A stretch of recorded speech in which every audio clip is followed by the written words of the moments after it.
वॾे वज़ीर मातली शाह के पोलियो ख़िलाफ़ मुहिम जे पहिरें ॾींहं जी रिपोर्ट पेश कई वई आहे। वॾे वज़ीर वालिदैन खे हिदायत कंदे चयो आहे त ॿारनि खे माज़ूरी खां बचायो ऐं पोलियो खां बचाव जा फुड़ा लाज़मी पीआरियो। ॿारनि जी जिस्मानी सिहत खे बरक़रार रखण लाइ पोलियो जो ख़ात्मो ज़रूरी आहे। वॾे वज़ीर जो चवणो हो त सूबे में किथे पोलियो जी टीम नाहे पहुती। 1166 ते कॉल करे इतला ॾिनो वञे। अवां खे ख़बर ॾियूं पिया। वॾे वज़ीर जो चवणो हो त सूबे में किथे पोलियो जी टीम नाहे पहुती त 1166 ते कॉल करे इतला ॾिनो वञे। वॾे वज़ीर खे आगाही ॾिनी वई त सिंध में पोलियो मुहिम जी गॾियल घरेलू कवरेज 92% रही। रिकॉल कवरेज 93% रही। पहिरें ॾींहुं 2,26,000 खां वधीक ॿार पोलियो जे फुड़नि खां महरूम रहिया।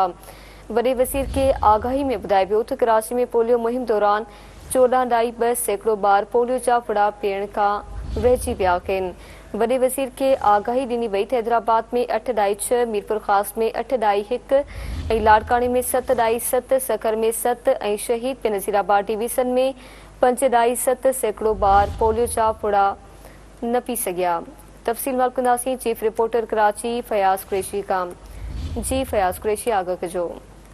बिल्कुल मानवी वॾे वज़ीर सैयद मुराद अली शाह के पोलियो मुहिम जे जेको पहिरियों ॾींहुं आहे उन हवाले सां रिपोर्ट पेश कई वई आहे। रिपोर्ट मूजिबि ॿारनि खे माज़ूरी खां बचाइण जे हवाले सां जिते वॾे वज़ीर चवण त पोलियो जा फुड़ा पियारण लाज़मी करार न विया उते वॾे वज़ीर वालिदैन खे अपील कई आहे। गॾोगॾु सूबे में पोलियो जी मुहिम आहे उनमें मजमूई जेका घरेलू कवरेज आहे उनमें 92% जेका आहे उहा कवरेज थी आहे। हिन सां रिकॉल कवरेज जेका आहे उहा 93% रही।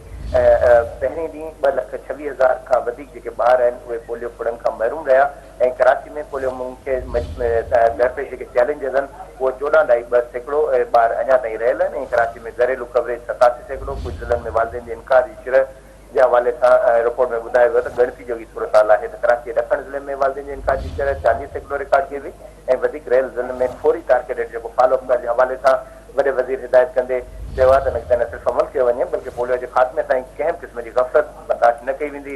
इन हवाले सां अमल दरामद खे यकीनी बणायो वञे जीअं मामला जेके आहिनि उन्हनि खे मुश्किलात खां बचाए सघिजे। जी महिरबानी अवां जी फयाज़ साॻियो करण लाइ।